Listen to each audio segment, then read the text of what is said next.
Madhya Pradesh league Scindia cup यानी MPL का सफल आगाज हो चुका है और मध्य प्रदेश के जो क्रिकेट खिलाड़ी हैं उनको काफ़ी उम्मीद एमपीएल से है। ऐसे में हमारे साथ एमपीएल के चेयरमैन युवराज महान आरमन सिंधिया जी मौजूद हैं। हम उनसे बात करेंगे। सर, सबसे पहले तो आपको बहुत बहुत बधाई एमपीएल के सफल आयोजन के लिए। बहुत बहुत बधाई आपको भी। सर, पहला ये कि पहली बार जब एमपीएल हुआ था और अब की बार में कितना अंतर आप देखते हैं? नहीं, मुझे लगता है प्लेयर डेवलपमेंट की वजह से काफ़ी अंतर आया है। हमने नई चीज़ें भी, नई रौनक लेके आए हैं एमपीएल में। नई चीज़ें, नई योजना की वजह से हमारी जो गेम जो लॉन्च हुई है उसमें करीब 10,000 डाउनलोड्स हो चुकी है। 10,000 लोग चला रहे हैं। इस एक हफ़्ते में 10,000 डाउनलोड्स होना बहुत बड़ी बात है। दूसरी चीज़ है जो हमारा प्लेयर डेवलपमेंट पॉलिसी है, उससे काफ़ी प्लेयर्स अब उभर के निकल के आ रहे हैं। पिछले 2 दिन में 2 प्लेयर्स निकल के आए हैं जिन्हें काफ़ी अच्छा परफॉर्मेंस किया है। तीसरी चीज़ है हमारी जो महिला टीम्स जो हमने लॉन्च किया है इस साल, हमारे लिए बड़ी गर्व की बात है कि देश में खाली 1-2 ही लीग्स है जिसमें महिला टीम्स हैं, और हमने ये अपने दूसरे साल में लॉन्च किया है, जो काफ़ी लीग्स को कई साल लगे लॉन्च करने में। तो मैं बहुत इन इन इन 3-4 मुद्दों के कारण मैं बहुत खुश हूँ कि आज हमारा लीग जिस स्तर पे है वो एक अंतर्राष्ट्रीय स्तर है। खास तौर पर महिलाओं की टीमों को मौका दिया गया, तो उसके पीछे क्या वजह रही? जब जीडीसी पे हमने ज्वाइन किया, अरे वाह क्या शॉट था!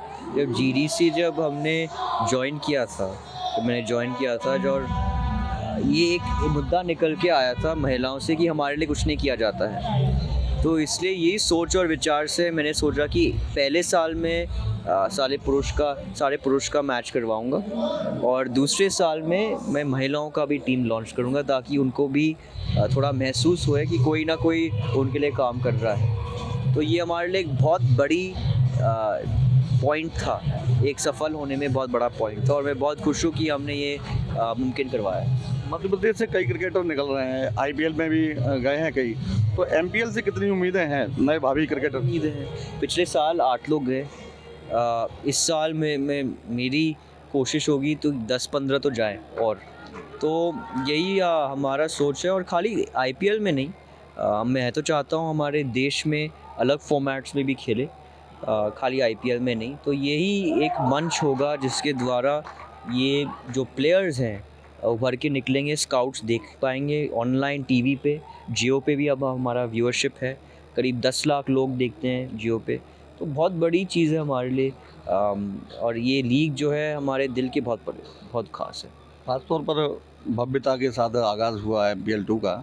अब चूँकि समापन भी अब आगामी करीबी है, तो ऐसे में किस तरह का समापन रहेगा? मुझे लगता है बहुत कौन-कौन शामिल? अच्छा समापन होगा। मेरे पिता होंगे, मैं हूँगा, हमारी पूरी परिवार होगी, और 1-2 लोग हमारे जो गेस्ट हैं इन 2-3 दिन में आप देखते जाइएगा, वो भी आते जाएंगे। काफ़ी फॉलोअर्स आपके हैं युवा। जी। ऐसे में ग्वालियर वासी चाहते हैं कि जो वनडे इंटरनेशनल है अब आगामी कब मिलेगा उनको, ऐसी उम्मीद कर रहे हैं? मुझे लगता है अब उसके लिए थोड़ा समय चाहिए होगा, क्योंकि अब ग्वालियर का सेकंड फेज़ होगा स्टेडियम का डेवलपमेंट। तो अगर आप स्टेडियम देखेंगे, आपको खाली एक ही फ्लोर में दिख रहा है। अब इसके बाद अगले फेज़ में हम इसका दूसरा फ्लोर और उसका रूफ़ बना रहे हैं।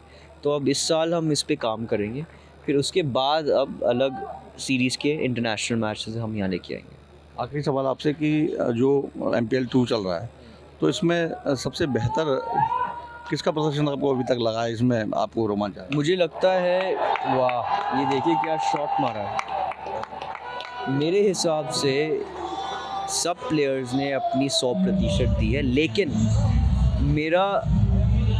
मेरी जो दृष्टि है वो हमेशा रॉ टैलेंट पे होती है। और एक प्लेयर है जिसका नाम है सिद्धांत, जिसने हमारे प्लेयर डेवलपमेंट पॉलिसी से निकल के इस फील्ड पे पहुंचा है, और क्या लाजवाब क्रिकेट खेल रहा है, और मैं उससे बहुत खुश हूँ। मैं चाहता हूँ कि वो काफ़ी दूर पहुँचे और हम सबको बहुत खुश करें। एमपीएल के साथ में अब आगामी क्या रहेगा आप? जी। एमपीएल के आगाज के साथ आगामी अब किस तरह का? आप वो देखते जाइएगा। मैं तो चाहता हूँ कि हमेशा हर साल में इस जो एमपीएल की संबंध है लोगों से, मेरे से मजबूत होते जाए और हर साल कुछ ना कुछ नया हम लेके आए। तो ये थे एमपीएल के चेयरमैन युवराज महाना आर्यमन सिंधिया जी हमारे साथ। तो उनका साफ तौर पर कहना है कि युवा जो क्रिकेटर्स हैं वो आगे बढ़े मध्य प्रदेश में, यही उनकी इच्छा है और लगातार वो कुछ ना कुछ नया मध्य प्रदेश में करते रहेंगे, ऐसा उन्होंने हमसे कहा है। ग्वालियर से धर्मेंद्र शर्मा, टीवी 9 डिजिटल, मध्य प्रदेश।